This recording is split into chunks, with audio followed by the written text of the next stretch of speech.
Hello guys, welcome back to my channel official अमराव। Guys, इस video में बात करेंगे वन स्टेट वन आरआरबीज कब तक की जो है ये शुरू हो सकता है। तो इसके लिए एक न्यूज निकल के आ रही है, एक राज्य एक आरआरबी वित्त वर्ष 2025 के अंत तक शुरू हो सकता है। इसमें देखते हैं क्या न्यूज आई। इम्प्रूविंग इफिशियंसी यानी कि कार्यकुशलता में सुधार के लिए बात की गई है। प्रत्येक राज्य में एक एकल आरआरबी होगा। सिक्किम और गोवा जैसे बिना आरआरबी वाले राज्य अपने स्वयं के आरआरबी स्थापित करेंगे। यानी जहाँ जिस स्टेट में आरआरबी नहीं है वो स्टेट में अलग से एक नई आरआरबी स्टेबलाइज की जाएगी। उसके बाद नेक्स्ट है, a new board and chairman will appointment for each states RRB after amalgamation. यानी विलय के बाद प्रत्येक राज्य के आरआरबी के लिए एक नया बोर्ड और अध्यक्ष नियुक्त किया जाएगा। वित्त मंत्री निर्मला सीतारमण ने आरआरबी से डिजिटल सेवा में सुधार और एमएसएमई विकास को समर्थन देने पर ध्यान केंद्रित करने का आग्रह किया है। तो ये न्यूज निकल के आएगी, देख लेते हैं इसमें क्या लिखा है। तो एक राज्य एक आरआरबी नीति के तहत क्षेत्रीय ग्रामीण बैंक को एकीकृत करने की योजना ने गति पकड़ ली है।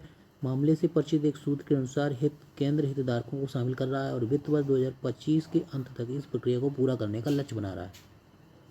एक राज्य एक आरआरबी पर काम तेजी से आगे बढ़ रहा है और हमें उम्मीद है कि यह इस वित्तीय वर्ष के अंत तक पूरा हो जाएगा। इस विभिन्न राज्यों में एक साथ होगा।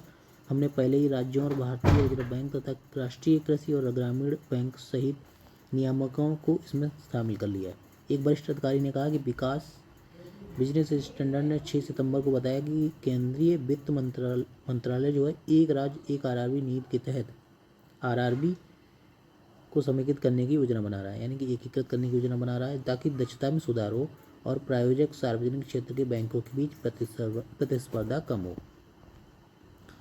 उसके बाद आगे लिखा है, राज्यवार एकीकरण के बाद प्रत्येक राज्य के आरआरबी को एक अलग नाम दिया जाएगा। अधिकारी ने कहा, उदाहरण के लिए उत्तर प्रदेश में 3 आरआरबी हैं, जिसमें से Aryavart bank, Baroda UP bank और प्रथमा यूपी ग्रामीण बैंक। एकीकरण के बाद राज्य के आरआरबी की एक नया नाम दिया जाएगा। सूत्र के अनुसार बताया गया कि प्रत्येक के लिए एक नया बोर्ड गठित किया जाएगा। विलय किए गए आरआरबी में नया अध्यक्ष नियुक्त किया जाएगा। प्रायोजक बैंक का चयन आरआरबी के प्रदर्शन रिकॉर्ड पर निर्भर करेगा। उसके बाद वर्तमान में सिक्किम और गोवा ही ऐसे 2 राज्य हैं जहां आरआरबी नहीं है, बाकी सब स्टेट में आरआरबी है। अधिकारी ने बताया कि राज्य में भी आरआरबी की स्थापना की जाएगी। एक राज्य एक आरआरबी पहल की स्थापना जो है क्षेत्रीय स्तर पर की गई है। इसका ध्यान ग्रामीण क्षेत्रों पर केंद्रित है। इसमें अधिकतम 100% ग्रामीण क्षेत्र शामिल थे। आरआरबी अधिनियम 1976 के तहत भारत सरकार, राज्य सरकारों और प्रायोजक बैंकों द्वारा योगदान दिया गया है। सार्वजनिक क्षेत्र का सबसे बड़ा ऋणदाता जो है भारतीय स्टेट बैंक सबसे अधिक आरआरबी 14 प्रायोजित करता है। उसके बाद Punjab national bank 9, Canara bank 4, उसके बाद bank of Baroda, bank of India and Indian bank तीन आरआरबी प्रायोजित करते हैं।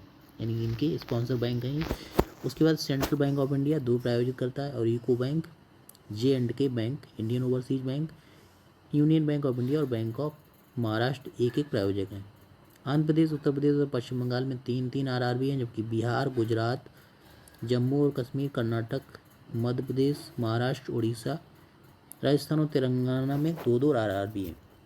पिछले महीने केंद्रीय वित्त मंत्री निर्मला सीतारमण ने शीर्ष आरआरबी अधिकारियों के साथ एक बैठक की अध्यक्षता की और प्रायोजक बैंकों को व्यावसायिक प्रदर्शन में सुधार, डिजिटल प्रौद्योगिकी सेवाओं को उन्नत करने और सूक्ष्म, लघु और मध्यम उद्यमों में विकास को बढ़ावा देने पर ध्यान केंद्रित करने का निर्देश दिया।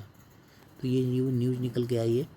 वन स्टेट वन आरआरबी जो है कब तक इम्प्लीमेंट हो जाएगा। तो गाइस, कैसा लगा आज का वीडियो कमेंट करके जरूर बताइएगा। वीडियो को शेयर कर दीजिए, चैनल को सब्सक्राइब कर लीजिए। Thank you for watching this video.